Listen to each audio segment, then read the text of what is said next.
There's no exceptions. There's no exception. So even you think you might feel like you're getting away with it, you're not. Punishment is coming and consequences are coming for the conduct that you display and the conduct that you practice. Are you with me today? He says, I warned you that God punishes everyone who does such thing. Welcome to Hugo International Network, where Jesus Christ is the source of all our spiritual, mental, and physical needs. Thank you for joining us. To God's endless love, every subject, every direction, it all leads back to the source connection. For hope, for faith, for God's correction. Subscribe today to the source connection.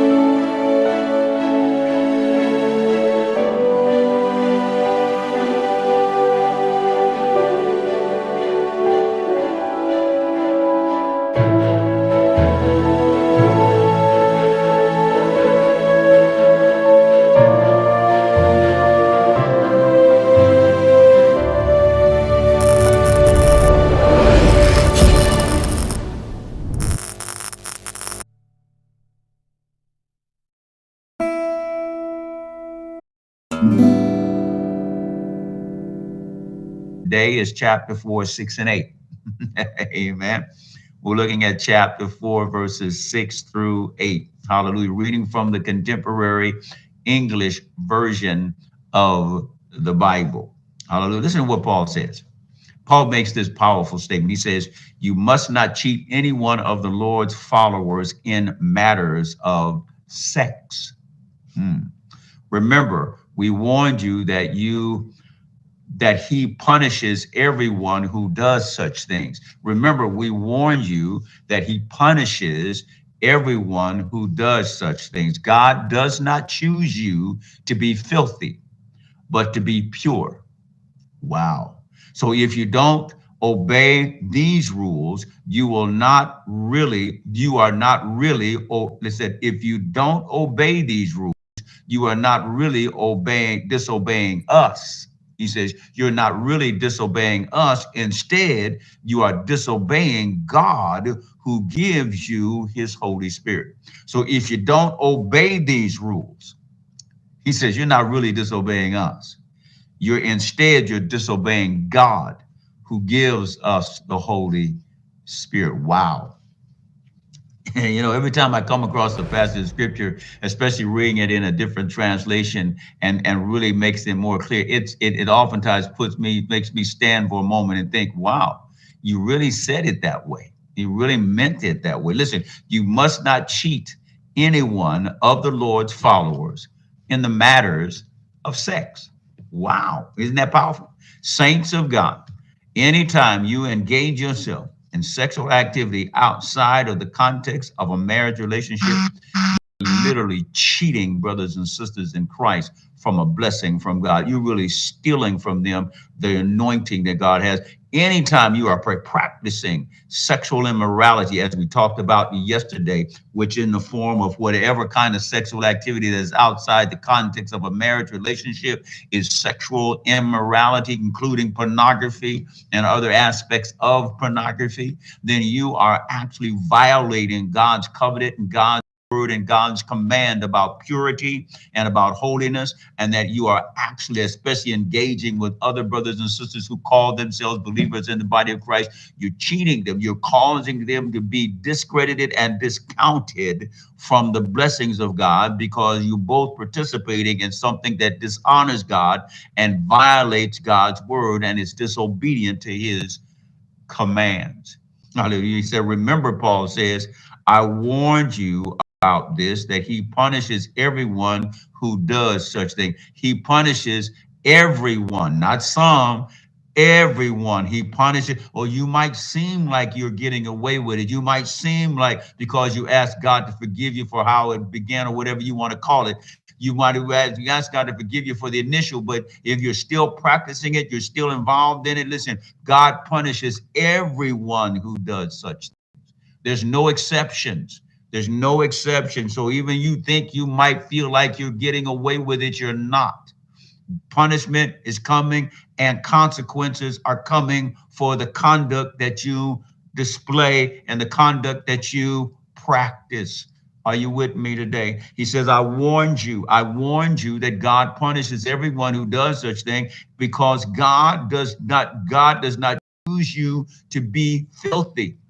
This is filthiness before God. This is uncleanness before God. This is impurity before God. This is unacceptable before God. This is not pleasing to God. That thing that you're practicing outside of a marriage relationship is vile, filthy, and unacceptable by God. And he tells you in his word, punishment is in the future for you, especially as continue. You act, oh, I'm sorry, I'll never do it again, and we fall again. Not well, and then you keep thinking that somehow you get a brand new pass every time you do it, because God already knows the intent of your heart. Even when you were claiming you were sorry the last time you did it, you really wasn't, because you knew in the back of your mind you were going to do it again.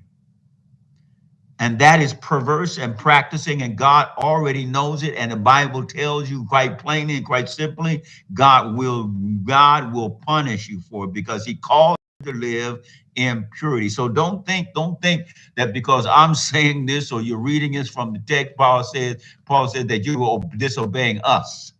Oh, I mean, I don't want pastor, I don't want other Christians to find out, because I don't want them to know that. But listen, you may hide it from me and I may never know you do it, but you're not hiding it from God. And the key thing is, you're not really disobeying what I'm telling you to do, or any other spiritual leader or mature Christian is telling you to do. You're really disobeying what God is telling you to do. And God is the one that gives us the Holy Ghost. And God is the one who knows your thoughts and intents and the desires of your heart. God is to know your motives, even though nobody else may know your motives. God knows. You're right, Miss Denise. The obedience is better than sacrifice, because the sacrifice for the consequences of God's punishment won't be worth it. Amen. So listen, God warns us. He said the consequences of our conduct is clear and plain. And God says there will be consequences for our conduct. I mean, it's, again, Paul makes it plain in the book of Galatians, what you sow, that shall you also reap. So the goal is then, what do I want to sow? Do I want to sow those things that are disobedient, or do I want to sow those things that fall in the line of obedience? Because I reap the consequences either way. So what consequences do I want to reap? Paul tells us in this text, we need to recognize that God does not honor and God does not condone perversion. And he reminds us in the text that he will punish perversion. There is punishment for perversion. God calls us to purity, and God calls us to practice purity. Those are the principles in the text. Perversion, God is telling you it's not pleasing to him. It's not what he condones, and it's not what he will accept. Punishment is due for those who continue to practice in perversion. That's the only outcome and result that you're going to get. It's not going to turn out for good. It's not going to turn out for better. It's not going to turn out to be acceptable. It's not going to turn out to be pleasing. If it is perversion as it has begun, it will be conversion all the way through until you end it. Amen. You can't turn perversion into something pleasing to God. It does not happen that way. You need to stop perversion, leave it, and start anew and afresh by repenting and turning away from it. I don't know how people get, well, I do. The devil deceives people in thinking to them that in the midst of perversion, somehow they can turn this perversion into something good. That's not how it works. You leave perversion, you escape perversion, you get away from perversion, you repent of perversion and make up your mind not to practice perversion anymore.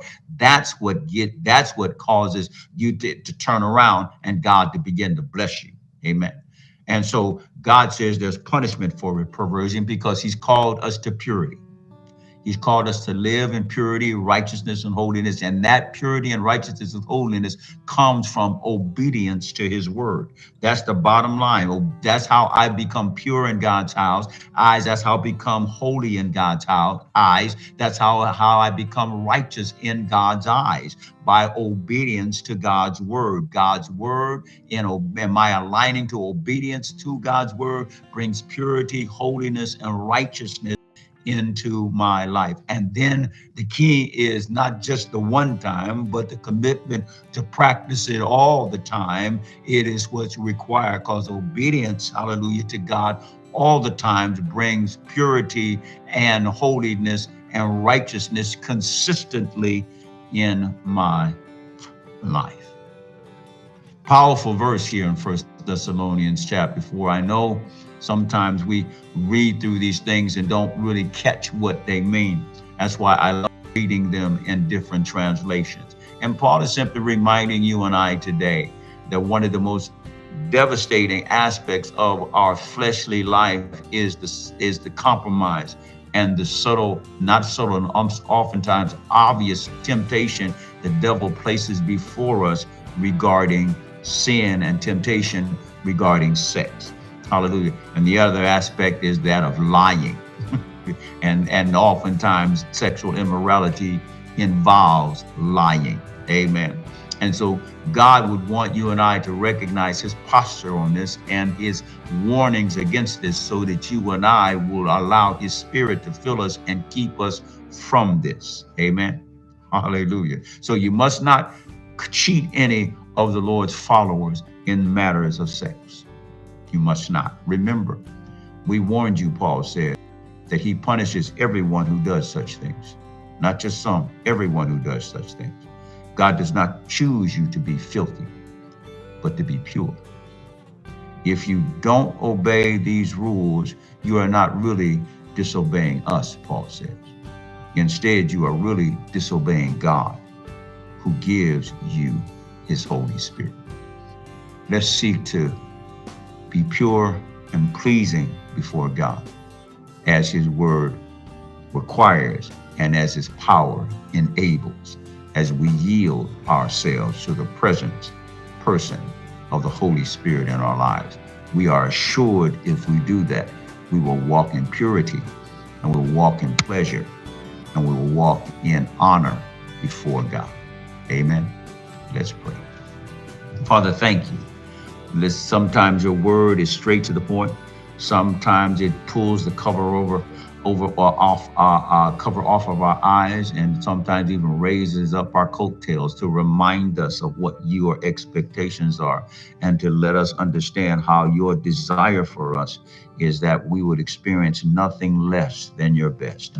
And so we thank you. Thank you for this word today of admonishment, of warning, of conviction, of challenge, and of confrontation. We pray that as we read and as we hear, we will submit, we will repent, and we will obey. And so we thank you. Thank you for loving us so much to tell us the truth. And thank you for loving us so much for providing us opportunities for forgiveness, for restoration and reconciliation, and for experiencing the best that you have for us. Thank you, Father God, that you don't allow us to stay where we are. You're always seeking to lift us up to where we should be, so that we can experience all that you've prepared for us from the foundations of the world. Bless our day today, that your will be done in our lives, we pray. And it's in Jesus' name. And all of God's people said, amen and amen and amen.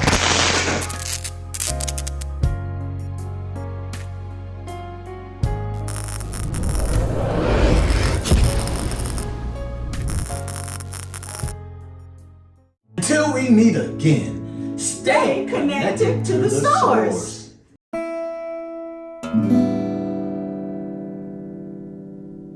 Welcome to the Source Connection, where Jesus Christ is the source of all your spiritual and physical and mental needs.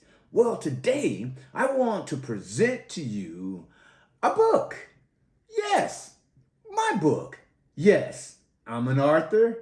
And yes, my amazing wife is the co-author of Victorious Change. Yes, my wife Valerie helped me to write this book. My story became our story. 35 years of drug addiction, sleeping on the streets, sleeping behind dumpsters, and today we are happily married. It's been 8 years, and this book of Victorious Change talks about the victories in our life, talks about how we surrendered to God, and today the blessings of the Lord has chased us down and overtaken us. I tell you, and I'm going to tell you, and I'm going to keep telling you, you have to have this book, Victorious Change. It will change your life.